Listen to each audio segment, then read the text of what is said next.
diterapi ya. Jadi worldview yang menyimpang itu karena syubhat ya. Karena apa tadi? Syubhat. Kekacauan pemikiran. Kekacauan pemikiran itu disebabkan salah baca ya, bacaannya, salah gurunya ya, salah wawasannya, salah literatur yang dia lihat ya, atau yang dia pahami. Itu namanya syubhat. Namanya apa? Syubhat. Nah, untuk menghilangkan syubhat, keraguan-raguan, penyimpangan tadi harus diluruskan dengan ilmu ya, dengan manhaj yang lurus ya, dengan worldview yang apa? Lurus ya. Ya. Contoh misalkan masalah-masalah untuk membantah atau meluruskan syubhat-syubhat itu, kalau di Saudi ya, kalau di Mekah Ustadz dulu kuliah di Rabithah Alam Islami itu ada satu mata kuliah khusus namanya mata kuliah Ar-Rudud ala Syubhat ya. Jadi studi kritis untuk meluruskan syubhat-syubhat. Itu 2 SKS sendiri kalau di Mekah dulu ya. Waktu saat kuliah itu ada satu mata kuliah namanya apa? Ar-Rudud ala Syubhat ya. 2 mata kuliah, 2 SKS itu bicara tentang apa tadi? Bagaimana meluruskan apa? Syubhat-syubhat pemikiran. Termasuk syubhat apa tadi? LGBT ya. Syubhat liberalisme, feminisme ya, ateisme, komunisme, itu syubhat semua itu. Tetapi syubhat itu kan yang namanya pemikiran kan nggak bisa ditahan begitu saja. Yang namanya ideologi itu nggak mati. Walaupun PKI sudah ditumpas tahun 65 ya masih hidup PKI sampai sekarang. Abu Jahal sudah mati, Abu Jahal pemikirannya masih hidup nggak? Masih hidup. Fir'aun, Qarun, kenapa masih ada dalam Al-Quran? Padahal orangnya udah mati kan? Pikirannya hidup nggak? Ya, Fir'aunisme, Qarunisme masih hidup nggak? Masih. Paham-paham materialistik sekarang itu adalah bagian daripada Qarunisme ya, paham materialistik sekarang. Ya. Nah, termasuk paham-paham penyimpangan tadi dari LGBT ya, apa? LGBT. Ada tambahan sekarang Q dan macam-macam, panjang lebar itu tambahannya sekarang. Ya. Itu dulu perilaku siapa? Kaum Nabi Lut. Udah mati nggak? Diazab nggak? Bahkan bumi diapakan? Diputer balik. Sekarang peninggalan sejarahnya masih ada nggak? Di mana? Kok di mana-mana? Sejarahnya itu di Yordan, di Laut Mati itu loh. Kalau kalian umroh, sekarang ada paket ke kunjungan ke Laut Mati itu ya. Itu tempat dulu kaum Nabi Lot diazab ya. Makanya laut disebut Laut Mati karena memang lautnya nggak hidup maksudnya nggak normal seperti laut biasa ya. Karena tingkat garamnya itu terlalu tinggi ya. Jadi kaum Nabi Lot udah mati, binasa, tetapi pikirannya masih apa? Masih hidup. Maka oleh karena itu pemikiran mereka itu penyimpangan, dan itu terjadi pertama kali ya. Di zaman Nabi Adam, Nabi Nuh belum ada LGBTQ itu ya. Terjadinya di zaman siapa? Zaman Nabi Lut ya. Jadi disebut innahum kanu qaumas sau'in fasikin ya. Mereka itu kaum yang terburuk alias fasik ya. Paling buruk di dunia alias apa? Fasik. Terburuk. Jadi orang meniru, perilaku itu masih ada karena setan yang dulu menggoda kaum Nabi Lot dan terus berestafet dan berkembang biak sampai sekarang, itu masuk ke ranah pemikiran dan perilaku. Sampai orang-orang tradisional juga terpengaruh ya. Bukan hanya sekarang anak-anak milenial yang mereka biasa hidup di media sosial, tapi orang-orang orang-orang tradisional yang mereka juga nggak mengenal media sosial, itu juga terpengaruh pemikiran itu ya. Saya contohkan misalkan pernah terjadi kasus ya di Jawa Tengah ya, di daerah Dukuh Legentang. Di mana? Duku Legentang itu ada satu daerah yang diapit dengan beberapa gunung. Di gunung itu ada satu peristiwa kaum Gai mengadakan pesta di malam harinya ya. Kemudian tiba-tiba terjadi hujan deras, petir ya, dan begitu seterusnya ya. Itu yang unik, peninggalan sejarah sampai sekarang ada prasastinya ya. Mereka akhirnya disewamberin petir ya, mati semua itu satu kampung. Bahkan ditimpuk itu. Jadi ada satu gunung itu kayak dipangkas itu puncaknya gitu. Pucuknya itu kayak dipepes pakai golok gitu ya. Jadi kemudian itu ternyata ditimbakan ke Duku Legentang itu. Mati semua, terkubur situ. Ditimpuk sama apa tadi? Pucuk gunungnya. Kalian cari di Google nanti ya. Apa namanya tadi? Duku Legentang ya. Itu daerah Jawa Tengah yang kisahnya itu nyata bahwa hukuman Allah bagi kaum Gai LGBT tadi itu nyata. Makanya jangan mengundang azab Allah. Kenapa? Itu sudah diingatkan oleh Allah Subhanahu wa taala bahwa perilaku seperti itu adalah perilaku terburuk, fasikin ya. Ya. Kemudian disifati lagi tadi di surat Al-Anbiya ayat 74 ya. Kemudian di surat Al-A'raf ayat 80 sampai 81 ya. Innakum lata'tunar rijala syahwatam min dunin nisa. Jadi melalui lisan Nabi Nuh ya, itu disampaikan kalian ini laki-laki yang menyukai laki-laki. Syahwatan min dunin nisa, punya syahwat dari selain perempuan. Kan enggak normal, abnormal itu. Wal antum qaumun musrifun. Ya, bahkan kalian itu termasuk kaum yang melampaui batas. Jadi disifati manusia yang menyimpang fitrahnya tadi itu disebut kaum apa? Musrifun, melampaui apa? Batasnya. Jadi pasti dia melampaui batas ya. Melampaui batas apa? Apapun dia pasti melampaui batas ya. Contoh sederhana ya, orang-orang yang mengidap penyakit penyimpangan fitrah ini itu bahkan melampaui batas fisiknya. Kan dia menyiksa dirinya. Misalkan tadi laki-laki kan dia sudah punya bawaan fisik ya, tiba-tiba kepengen seperti perempuan, akhirnya operasi apa? Plastik. Tapi tetap nggak bisa dibohongi ya, namanya laki-laki ya masih punya kalau menjing ya, jakun ya. Apa tadi namanya? Jakun ya, nggak bisa dibohongi, nggak bisa dipangkas. Kalau dipangkas mati. Tetap aja walaupun dengan teknologi operasi plastik sekarang ya, sehingga menjadi transgender dan seterusnya, tetap aja mereka tidak akan nyaman sebenarnya. Demikian juga perempuan, mau diapakan, mau dioperasi plastik secanggih apapun, tetap aja tidak bisa menjadi perempuan yang sempurna. Nggak mungkin dia melahirkan. Betul nggak? Nah sekarang kemudian muncul ideologi, nah nggak butuh anak. Kan sekarang ada pernikahan apapun, yang penting bebas apa? Anak, nggak melahirkan. Anak kan bisa diadopsi. Nah itu syubhat namanya apa? Syubhat.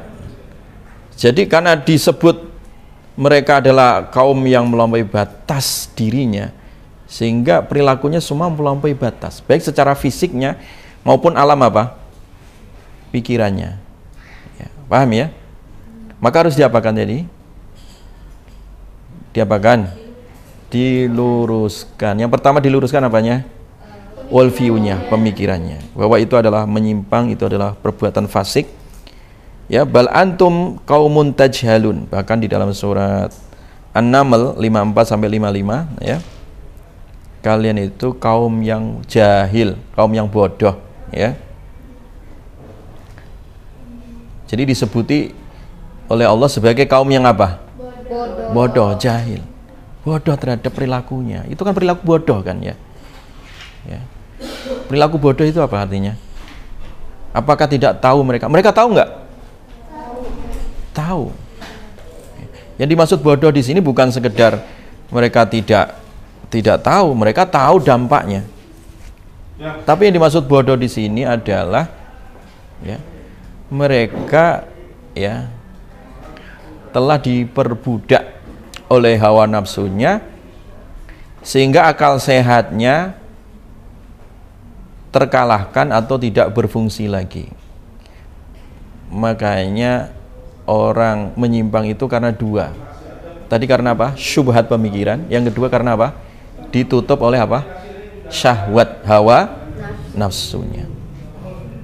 Kalau udah ditutup syahwat hawa nafsunya, ya sudah, manusia itu akalnya sehatnya tidak berfungsi ya. Maka cara terapinya tadi, kalau itu adalah syubhat, maka diluruskan apa tadi? Alam pemikirannya. Kalau itu karena syahwat, maka caranya apa? Diapakan? Dikendalikan. Diapakan? Dikendalikan. Syahwatnya dikendalikan. Bukan dimatikan. Kalau dimatikan, manusia jadi pendeta, jadi biarawati, jadi apalagi biksu misalkan ya. Itu kan mereka betul-betul mengendalikan, bukan mengendalikan dalam arti syahwatnya, tapi dimatikan. Dimatikan dalam arti apa? Mereka tidak mau apa? Tidak mau menikah, tidak mau hidup normal, ya kan? Betul? Itu bertentangan juga dengan fitrah apa? Kemanusiaan, ya. Padahal manusia butuh makan, ya kan? Butuh rumah tangga, ya. Yang penting diapakan tadi? Dikendalikan. Nah, ketika dikendalikan, kemarin teori nafsnya apa? Syahwat kalau dikendalikan akan melahirkan apa? Iffah, kesucian diri. Makanya pernah datang kepada Nabi 3 orang ya, atau tiga rombongan yang mereka melihat ibadah Nabi setelah mendapat cerita ya dari istri Rasulullah, Ibunda Aisyah, mendapat cerita bagaimana Nabi itu kalau ibadah salat tahajud sampai kaki beliau apa? Bengkak. Maka 3 orang ini kemudian termotivasi, kalau begitu saya kepingin ibadah terus, nggak mau kawin. Satu lagi bilang, kalau gitu saya puasa terus, nggak mau buka. Satu lagi bilang, kalau begitu saya melek ya, bergadang semalam penuh untuk sholat, nggak mau tidur. Intinya apa tadi? Ingin mematikan apa? Syahwatnya. Kan orang punya syahwat tidur, syahwat makan, ya, syahwat biologis dan seterusnya. Nah, kemudian Nabi keluar dan meluruskan mereka. Dan Nabi mengingatkan bahwa aku adalah contoh terbaik bagi kalian. Aku Nabi, salat malam dan juga tidur, puasa dan juga apa? Berbuka, dan aku punya istri, ya, berumah tangga, ya. Jelas kan? Artinya apa? Nabi ingin meluruskan paradigma, ya, supaya orang tidak terkontaminasi apa tadi? Syubhat dan apa? Syahwat. Jelas ya? Harus diluruskan tadi ya. Pertama yang diluruskan apa tadi? Worldview-nya, supaya terjauh dari apa namanya syubhat apa? Pemikiran.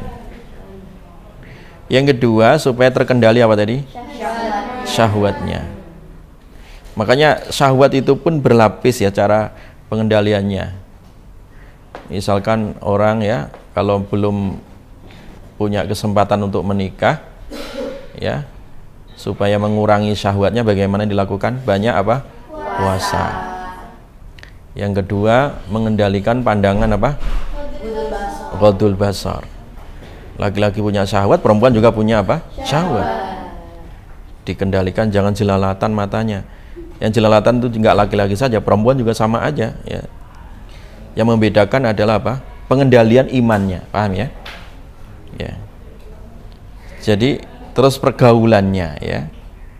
Pergaulan dan lingkungan ya. Jelas ya? Ada lagi pertanyaan?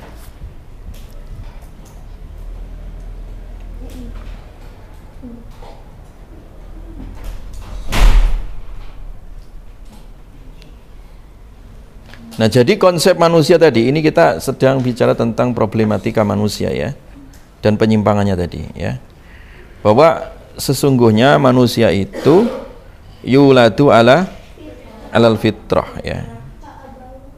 Jadi manusia itu dilahirkan sesuai dengan apa? Fitrah ya. Dan fitrah manusia itu ya dari sisi jenis berbeda, laki dan perempuan, dan kita harus menerima perbedaan, jangan menyesali perbedaan. Loh, kenapa sih saya kok dijadikan perempuan, kenapa nggak jadi laki? Itu syubhat, udah mulai muncul was-was, bisikan setan. Jadi syubhat itu muncul pertama dari siapa? Setan, bisikannya dari bangsa jin, dan setan bisikannya dari manusia, minal jinnati wannas ya. Jadi dari bisikan terkadang ya muncul. Dan yang kedua dari literatur yang dia baca atau tayangan yang dia lihat. Makanya hati-hati ya. Sekarang ini kan anak itu yang dilihat itu drakor ya. Ya. Drama-drama Korea itu kan LGBT itu ya. Jadi ngikuti gayanya, ngikuti cara berpakaiannya, cara bahkan makanannya gitu. Sekarang ini makanan-makanan drakor itu banyak sekali. Sampai di pinggir jalan tuh saya lihat ada soju halal. Loh, kok soju kok halal? Itu kan khamr itu. Ya. Syubhat namanya apa? Syubhat. Seakan-akan ada khamr yang halalan thayyibah, ada yang haroman khabitha. Jadi sudah mulai disyubhatkan gitu. Bir bintang, kalau kalian lihat di supermarket, di mall-mall itu kan zero alkohol, kan itu dah? Iya. Ya, syubhat juga itu. Ya, syubhat juga. Makanya saya dan teman-teman itu kalau diundang di masjid bir itu nggak akan datang. Ada masjidnya juga itu di pabriknya itu, masjidnya Albir. Ya. Ya, albir kan artinya kebajikan kalau dalam Al-Quran, laisal birroh antuallu apa? Ujuhakum. Dikasih nama albir ya. Padahal pabrik bir misalkan ya. Ngeri-ngeri sedap kan gitu ya. Bagaimana sekarang pemikiran itu dirancukan dengan istilah-istilah. Dengan apa?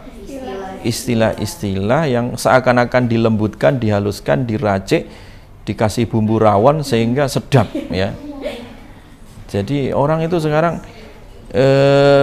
mudah terkena virus-virus pemikiran itu karena memang sekarang atribut-atribut pemikiran itu merajalela. Apalagi sekarang pemikiran itu nggak dibatasi oleh ruang dan waktu. Jelas ya? Kalau dulu ya, sebelum berkembang teknologi seperti sekarang begitu canggih, orang dulu di tahun 50-an ya punya komputer itu pun jarang. Kalau toh ada, itu harus punya 3 ruangan segede ini. Satu ruangan untuk naruh komponen komputer itu untuk input data, satu ruangan untuk processing data, satu ruangan lagi untuk output data, baru masuk ke monitor. 4 ruangan dia butuh. Baru itu nyala, data baru bisa dibaca. Tahun 90-an ke sini sudah komputer udah naik meja, betul? Tahun 2000-an ke atas ya. Tahun 2000, nah itu ke atas itu sudah lebih canggih lagi, semakin tipis semakin apa? Canggih. Dulu waktu Ustadz masih kuliah itu HP itu segede sepatu satpam masih kan. Jadi yang pakai antena, kalau antenanya nggak diodot molor gitu nggak akan nyambung gitu, ya. Nah kemudian Ustadz baca di majalah gitu, nanti akan ada teknologi ke depan touchscreen gitu ya. Bener ketika tahun berapa itu ya, tahun-tahun kesini itu sudah mulai ada touchscreen kan gitu ya, tinggal disentuh beneran kan. Dulu kan tombolnya itu harus mencetnya harus pakai tenaga dalam kan ya. Dan sekarang orang disentuh itu kok bisa jalan gitu. Itu nggak kebayang waktu itu Ustadz ya. Jadi baca di media koran atau majalah itu ada terobosan-terobosan. Dulu Nokia akhirnya gulung tikar dengan Samsung dan seterusnya ya. Nah ke depan ini juga bayangan Ustadz ya. Dan ketika kemarin Ustadz ikut pertemuan Asosiasi Masjid Kampus Indonesia di Yarsi Universitas Jakarta, itu Pak Dirjen Kementerian Pendidikan dan Kebudayaan dan Kementerian Pendidikan Tinggi itu cerita perjalanannya di negara-negara yang dianggap maju teknologinya. Itu mereka sudah memikirkan bagaimana perkembangan dunia ini di tahun 2050. Kalau sekarang layarnya layar apa? Sentuh, nanti ke depan nggak pakai sentuh. Nah gitu aja ya. Bukan disentuh, layar isyarat nanti. Orang bisa mengendalikan ya dengan isyarat dan begitu canggih. Jelas ya? Beriringan dengan tadi infiltrasi teknologi dan pemikiran ini berpengaruh terhadap dunia sosial pemikiran. Nah kalau kalian tidak punya benteng Islamic worldview, saya nggak kebayang mau jadi apa kalian 10 tahun ke depan, 15 tahun ke depan ya. Makanya Islamic worldview itu adalah filter, adalah apa? Supaya asap pemikiran nggak masuk ke otak kalian, nggak masuk ke dalam jiwa kalian. Kalau enggak, bisa mati jiwa ya. Dengan masifnya budaya-budaya dari luar, yang budaya itu sudah serba multi ya. Kita ini sudah tidak hanya satu zona saja, tapi sudah dunia global itu tidak dibatasi dengan ruang dan waktu. Demikian juga pemikiran sudah tidak dibatasi dengan ruang dan waktu. Makanya tadi penyimpangan fitrah manusia ini sangat sangat banyak sekali. Jadi fitrah manusia tadi itu memang ya suci, memang suci. Penyimpangan itu adalah kotor ya. Penyimpangan itu adalah kotor bagi manusia. Jelas ya?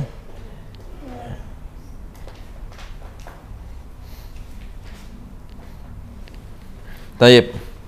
Kemudian yang berikutnya ya. Jadi problematika manusia dari tinjauan worldview-nya tadi, dan juga penyimpangan serta fitrah muasal manusia itu harus kita ketahui dan harus kita pahami ya. Ada lagi pertanyaan?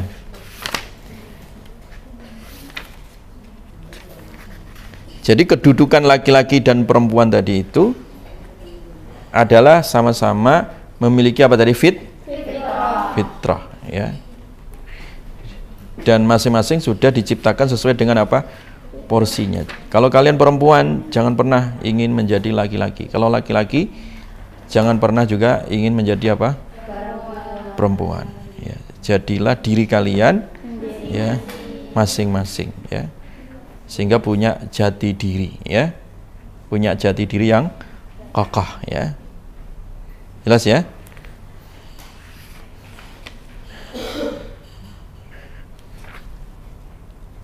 Nah karena itu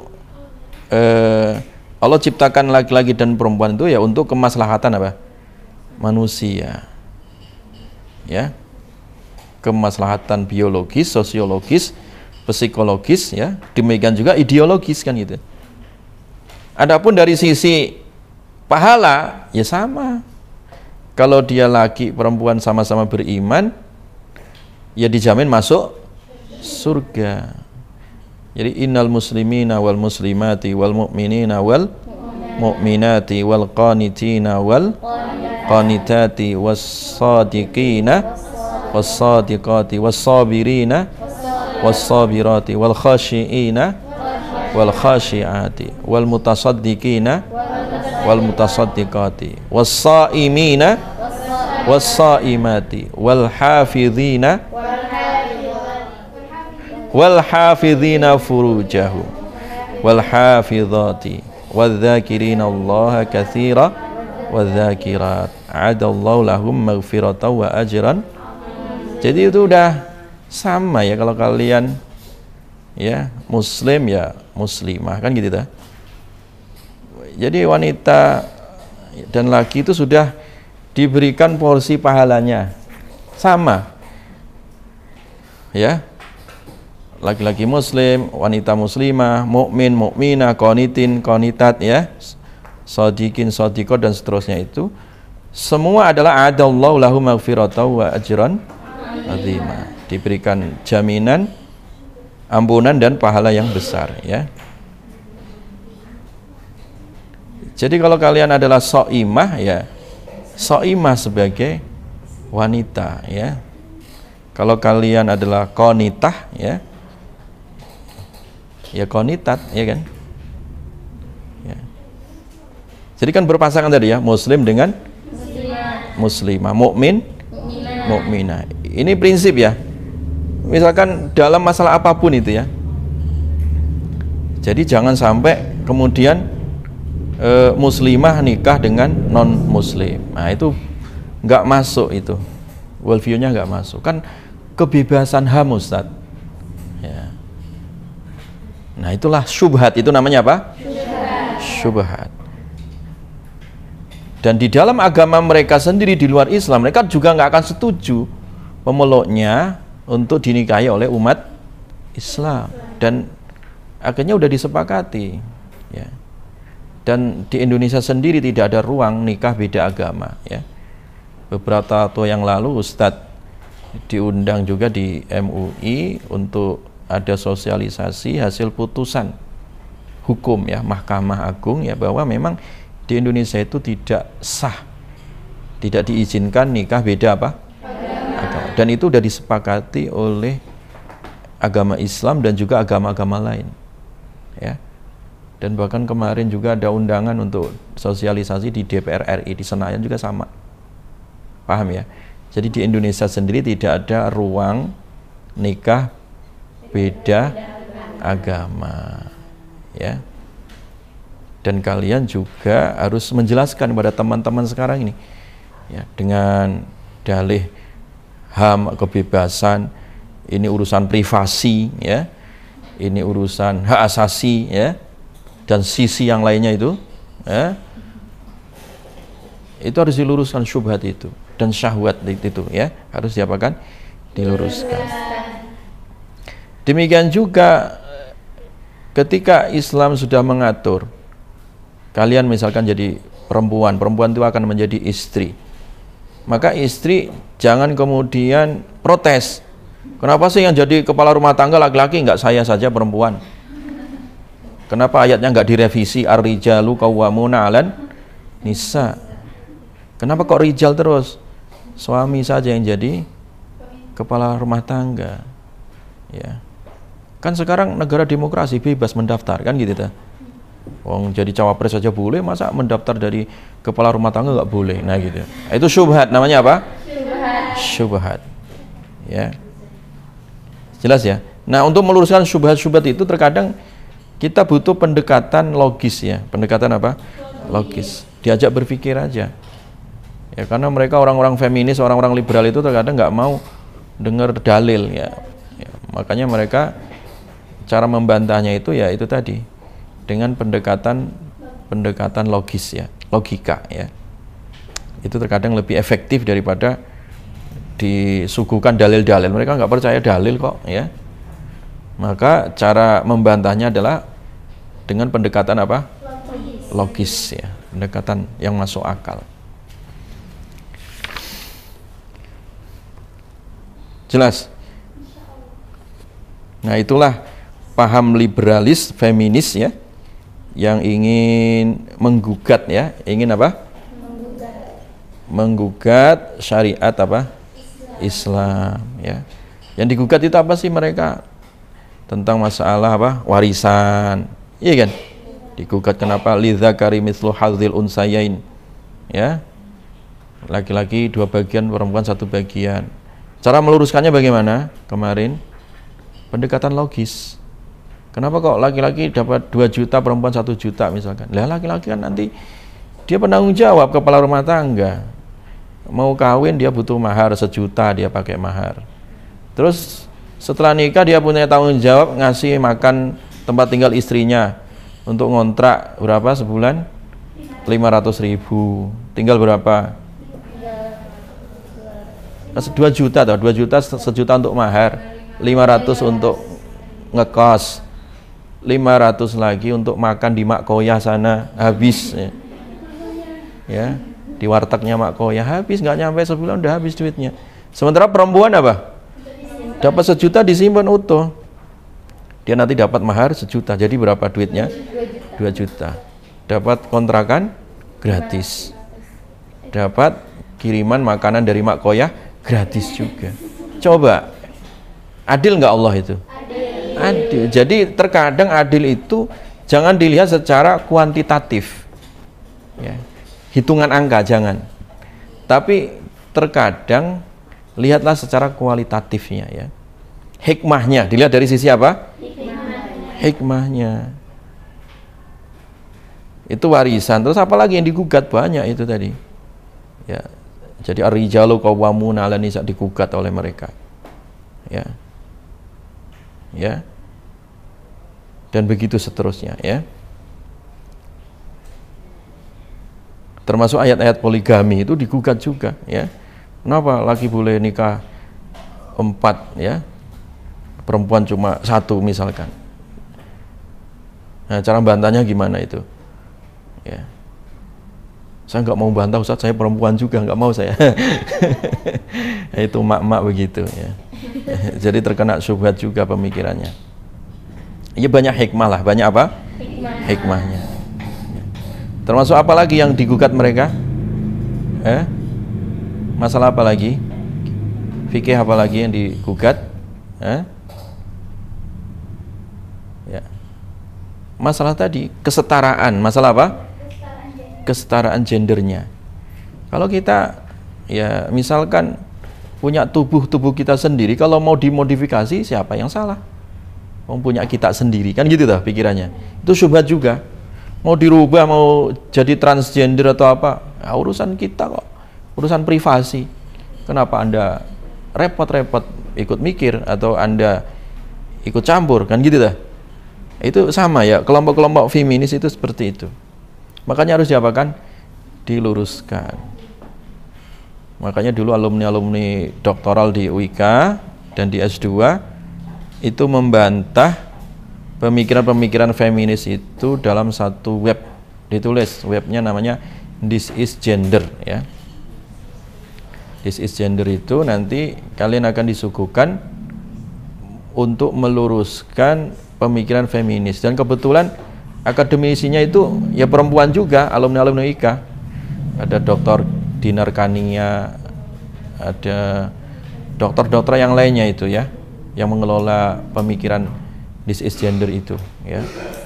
Kalau yang meluruskan anti laki-laki itu dipandang sebelah mata, makanya kita menggunakan dari pihak pemikir yang perempuan juga supaya meluruskan perempuan gitu.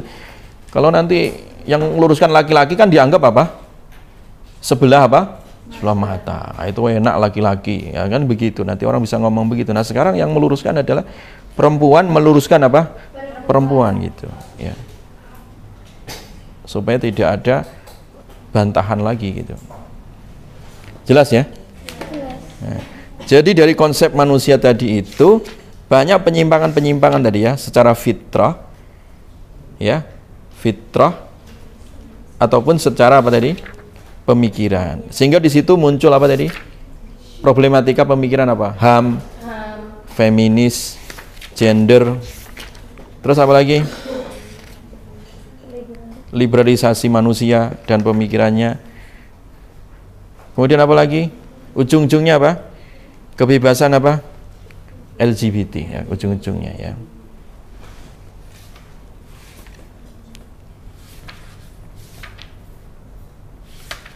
Jadi hiduplah normal sesuai dengan fitrah apa? Fitrah manusia ya. Karena ini yang namanya penyimpangan ini, LGBT pemikiran dan LGBT aksi itu didukung secara global ya.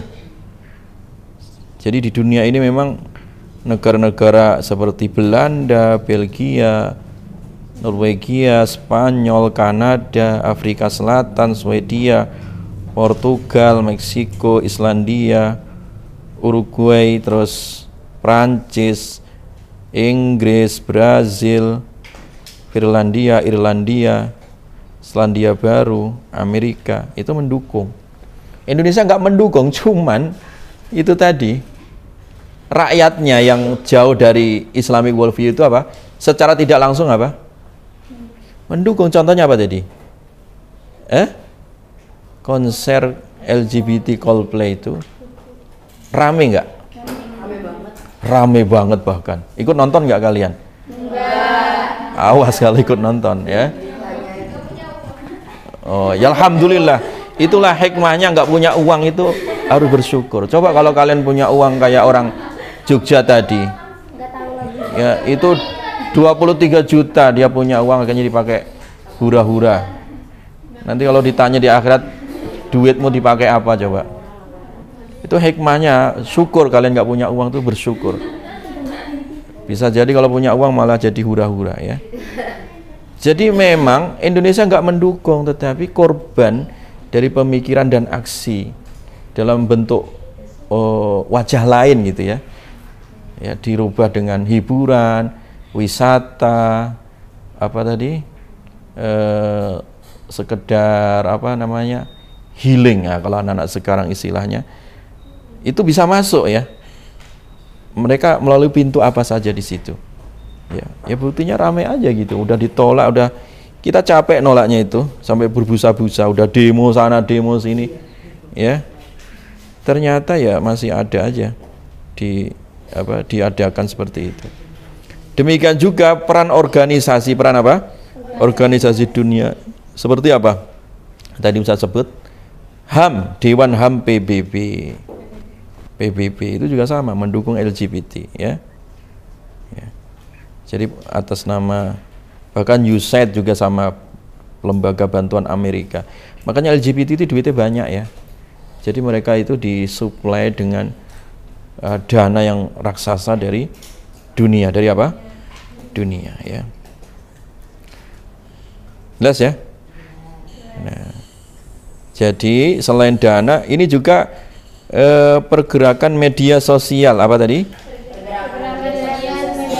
Melalui TikTok dan kawan-kawannya itu ya, dan juga melalui komunitas ya. Melalui apa? Komunitas. Di Indonesia itu ada namanya Gaya Nusantara dan Arus Pelangi. Ini LGBT ini. Nggak usah gabung ya. Ustadz ngasih tahu supaya sebagai informasi gitu ya. Ya. Dan juga muncul aktivis-aktivis LGBT ya, LGBT. Dan terang-terangan sekarang udah mulai apa? Terang-terangan. Melalui tontonan yang kemudian berikutnya melalui propaganda tayangan-tayangan ya, tayangan-tayangan drama, film pendek, banyaklah sekarang itu ya. Ya, game bahkan apa? Game ya. Ngeri ini ya. Itu propaganda ya. Terus apa lagi? Pergaulan. Nah, kemudian apa? Pergaulan. Ya. Pergaulan ya. Bahkan yang miris itu di media sosial tuh sekarang pergaulan itu kan ada pergaulan tatap muka secara langsung. Ada sekarang pergaulan apa? Online ya, pergaulan digital ya. Jadi hati-hati juga itu ya. Jadi sekarang itu enggak menyerang orang-orang dewasa, anak-anak SMP, SMA itu ya. Ngeri sekali itu sekarang pergaulan ya. Ya. Jadi sekarang mereka menemukan wadah follower ya. Jelas ya, ngeri itu sekarang ini ya. Dan sekarang ini penyebaran HIV di Kota Bogor, Jakarta, Jabodetabek itu dari tahun ke tahun bukannya turun tapi semakin apa? Menanjak ya. Ya, menanjak. Bahkan ada istilah anak-anak ABG sekarang namanya belok gitu. Belok itu artinya ya itu tadi menyimpang. ABG belok itu artinya ya menyimpang anak-anak itu. Ya. Ngeri-ngeri sekarang ini ya.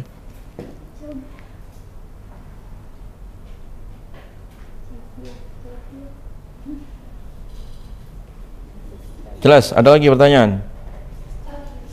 Ya. Tentang hakikat diri itu kan saya pernah baca sebuah hadis man arafa nafsahu faqad arafa rabbahu. Itu kalau untuk seseorang yang labil apakah dia belum mengenal dirinya? Terus kalau belum mengenal dirinya apakah dia belum bisa mengenal Tuhan?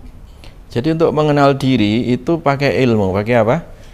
Pakai ilmu, belajar ya. Jadi untuk mengenal diri kita itu harus dengan ilmu. Ilmu yang pertama tadi diluruskan apa tadi cara berpikirnya. Jadi cara berpikirnya diluruskan, akidahnya dikuatkan, iya kan? Ibadahnya dikuatkan, akhlaknya dikawal, gitu ta? Ya. Itu ilmu. Dan praktek juga berupa akhlak ya, amaliyah. Ya. Sehingga dia mengenal apa? Dirinya ya. Jadi kalau orang sudah mengenal dirinya, dia tidak mudah terprovokasi, tidak mudah apa? Terprovokasi. Nah, provokasi sekarang itu melalui pemikiran tadi syubhat. Bahkan sekarang ini kebatilan, kemungkaran berbasis riset ya.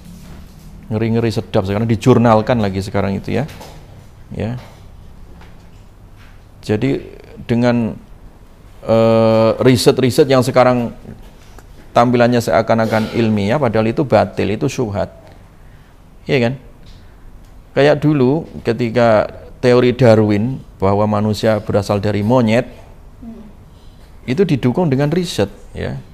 Darwin kemudian mengemukakan tentang bagaimana evolusi manusia dari apalah itu kera A, B, C, D, C sampai akhirnya jadi manusia beneran. Itu kan ada museumnya dibikin. Waktu saya SD itu bahkan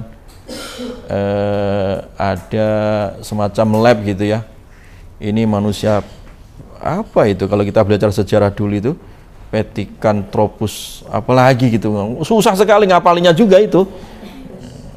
Makanya nilai saya nggak bagus, tapi bagus ya biarin aja. Untuk apa dipelajari kayak gitu Pithecanthropus apalagi gitu itu nggak hafal saya.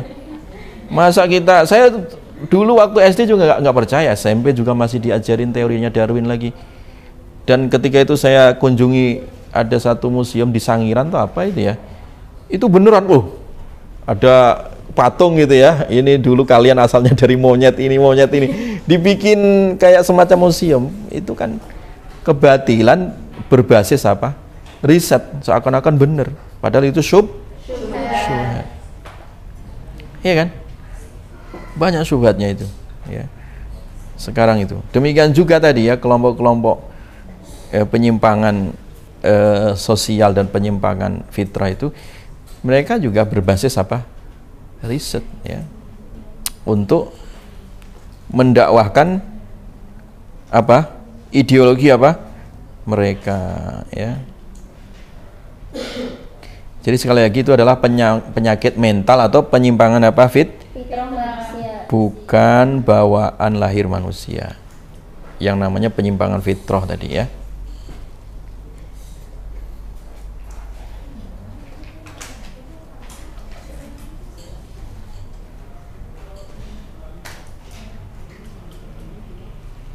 Jelas ya, makanya hati-hati pergaulan. Jangan kalian gampang jempol sama legs ya. Kadang orang itu gampang jempol ngikutin apa? Subscribe misalkan. Padahal itu Coldplay lagi tayang di YouTube, ada lagunya, kalian sekali jempol atau subscribe itu nanti besok pada hari kiamat dibangkitkan bersama grup Coldplay nanti. Ngeri nggak? Di neraka itu. Kenapa itu? Karena jempol tadi. Padahal cuma jempol, nggak pakai pulsa, wifi gratis. Makanya hati-hati ya, jangan sekarang kalian kalau masih punya jempol di media sosial, video-video yang kalian jempol tadi itu direview ulang. Jangan juga meninggalkan jejak sosial, jejak digital yang negatif, dihapusin ya. Diapakan? Dihapusin. Ya nggak pantas juga, masukkan anak IAT tiktokan ya, nggak pantas, jadi hilangkan ya. Joget-joget nggak pantas. Kemudian jadi akademisi itu harus menghindari perilaku-perilaku yang itu merendahkan apa? Harga dirinya ya. Jangan ya. Jangan ikutin gaya-gaya generasi stroberi sekarang ya. Jadi anak-anak yang mudah layu, alay dan seterusnya, jangan ya. Itu generasi stroberi sekarang itu ya. Mengerikan. Wallahu subhanakallahumma bihamdika. Assalamualaikum warahmatullahi wabarakatuh.